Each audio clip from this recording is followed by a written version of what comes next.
Olá, tudo bem com vocês?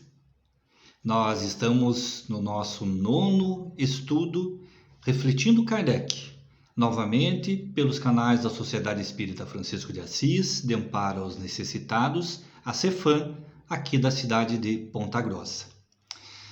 Seria possível prever, divulgar o nosso futuro?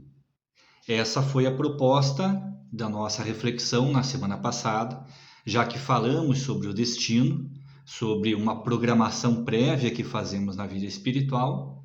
Então, a questão seguinte é se é possível sabermos, se é possível que nos seja revelado sobre essa programação, sobre o nosso futuro, sobre as coisas que irão nos acontecer.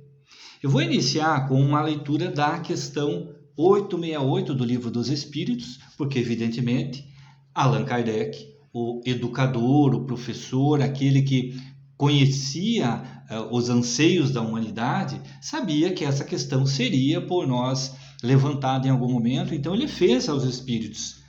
Pode o futuro ser revelado ao homem? Kardec pergunta. E eles respondem: em princípio, o futuro lhe é oculto, e só em casos raros e excepcionais permite Deus que seja revelado. Então vejamos que aqui neste pode o futuro ser revelado, há dois aspectos. Primeiro, quanto à possibilidade, e segundo, quanto à permissão de Deus nesse sentido. E os espíritos respondem que se temos o véu do esquecimento do passado, em casos raros isso acontece e Deus permite apenas quando houver alguma utilidade. Comentando esse assunto, nós vamos encontrar lá na Revista Espírita de maio de 1864 um texto muito interessante sobre esse ponto e que Kardec vai detalhar mais essa questão 868 e as seguintes e outras que tem aqui no Livro dos Espíritos, iniciando com a pergunta: como é possível o conhecimento do futuro? Então ele já parte do princípio da resposta que os espíritos deram de que isso é possível. Mas como isso é possível? Eu vou ler um pequeno trecho para nós refletirmos. Ele diz assim: os espíritos desmaterializados são como um homem no alto de uma montanha. Ele vai trazer um exemplo aqui para nos auxiliar, para que nós imaginemos um homem colocado no alto de uma montanha em que ele pode enxergar tudo ao redor. Ele tem uma ampla visão do que está à sua frente, do que está atrás, de tudo o que acontece pela condição geográfica em que ele se situa. Este homem lá de cima consegue observar um outro homem que está lá no pé da montanha, iniciando a transposição desse trecho.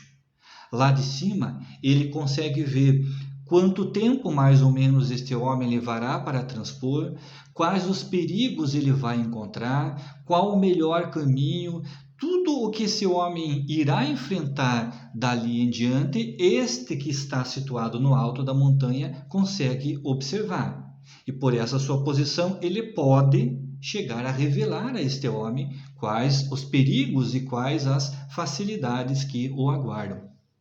Kardec prossegue: para esse homem, para o espírito desmaterializado, ele diz, o espaço e o tempo não existem, porque ele está ali observando tudo, está acima. Entretanto, a extensão e a penetração da sua vista são proporcionais à sua depuração e à sua elevação na hierarquia espiritual. Em relação aos espíritos inferiores, eles são como um homem munido de poderoso telescópio ao lado de outros que observam a olho nu. Então, os espíritos que se encontram nesta condição de depuração e elevados na hierarquia espiritual, ou seja, espíritos já com uma condição moral superior, conseguem ter essa visão muito mais ampla do que nós temos. E a partir daí é que eles podem nos informar sobre o que ocorrerá no futuro da humanidade. Não só em relação a nós, mas em relação a toda a humanidade. Toda uma civilização, todo um povoado, porque tem um conhecimento do que está à frente por conta dessa visão superior. prossegue Kardec dizendo: compreende-se, pois, que conforme o grau de perfeição, um espírito pode abarcar um período de alguns anos, de alguns séculos e até de muitos milhares de anos. Pois o que é um século em comparação com a eternidade? Justamente como o homem colocado acima da montanha. Quanto tempo esse que está lá embaixo levará para transpor todo esse terreno? Ele do alto, ele consegue observar tudo. Ele tem uma visão ampla do que vai acontecer dali a 2, 3 dias, dali a algumas semanas, porque ele está enxergando lá na frente o perigo, está enxergando a mudança. Tá, Marcelo, mas esse homem não pode mudar o trajeto? Ele não pode? Claro que pode, é o livre-arbítrio. E Kardec vai comentar nessa questão seguinte aqui do Livro dos Espíritos, no 872, ele faz um resumo teórico sobre o móvel das ações humanas, que há uma previsibilidade, mas que, por conta das nossas ações, algumas coisas podem não vir a acontecer. Então, quando se prevê, teremos catástrofes, teremos tal... Se o homem mudar o seu comportamento, como tem sido colocado ao longo de muitos anos para nós, olha, a Terra pode passar por um período em que vai faltar água, um calor excessivo, etc. É uma previsibilidade, pelo que os espíritos veem da sua condição, do status em que eles estão, conseguem perceber isso. Mas nós podemos mudar? Podemos. Podemos mudar o nosso destino, podemos mudar as nossas circunstâncias, salvo aquilo que realmente precisamos passar, mas podemos mudar a maneira que enfrentaremos isso. Então, o que os espíritos preveem é sempre, como diz Kardec, com uma utilidade. E ele vai destacar isso num outro parágrafo, em que ele deixa muito claro que estas revelações somente são possíveis quando houver uma utilidade, uma necessidade, e não, como diz Kardec, para satisfazer uma vã curiosidade.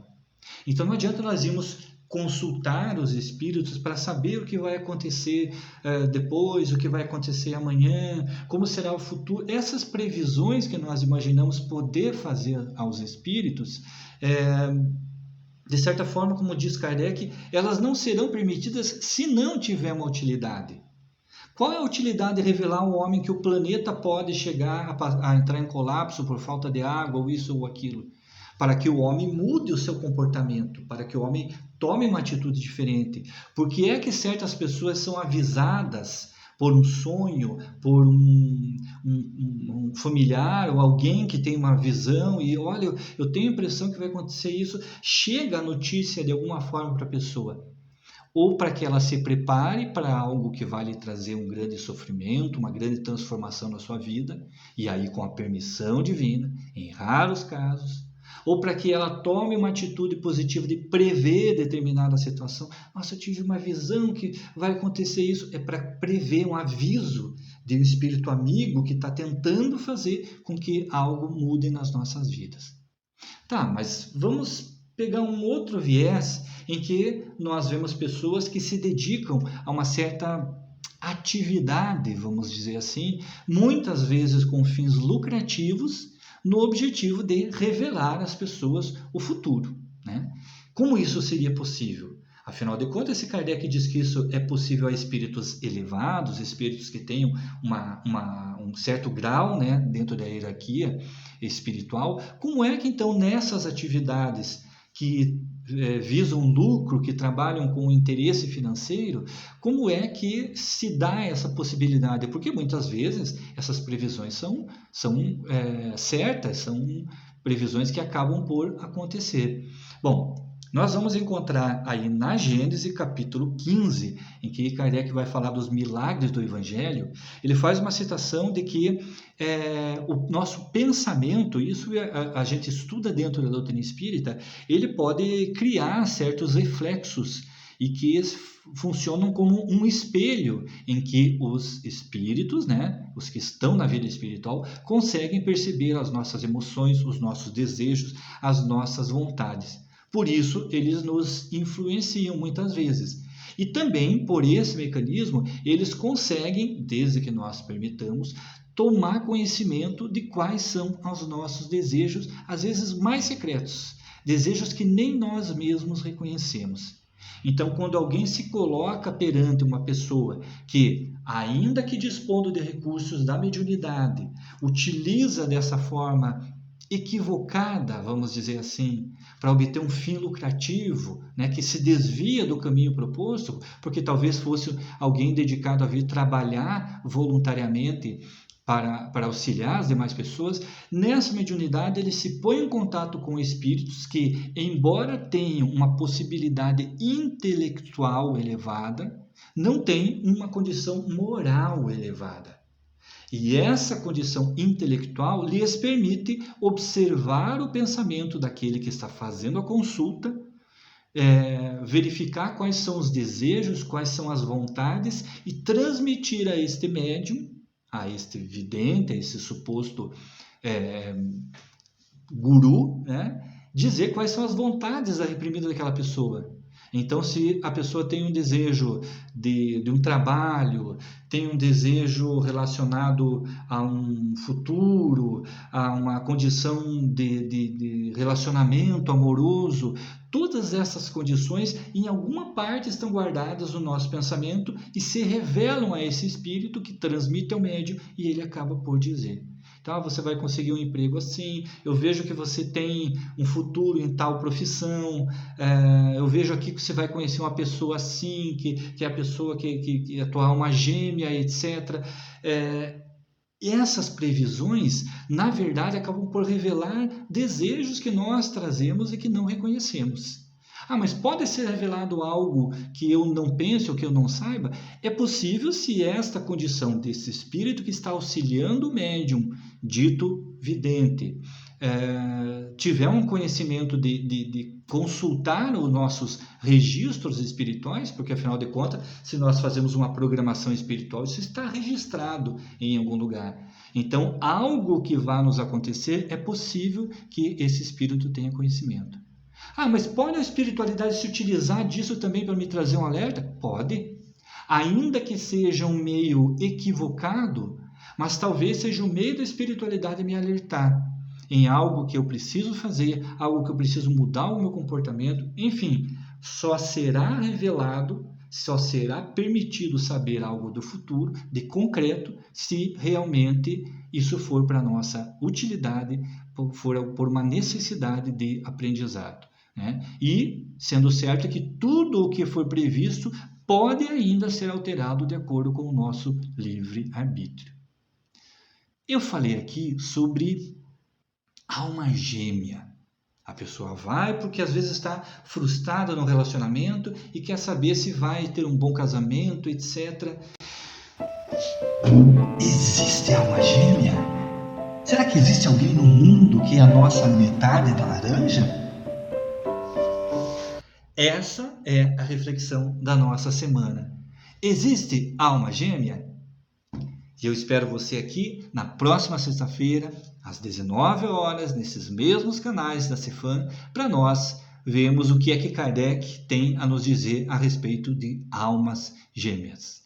Uma ótima semana para você, que Jesus ilumine o seu lar, muita paz e até a próxima sexta-feira. Tchau!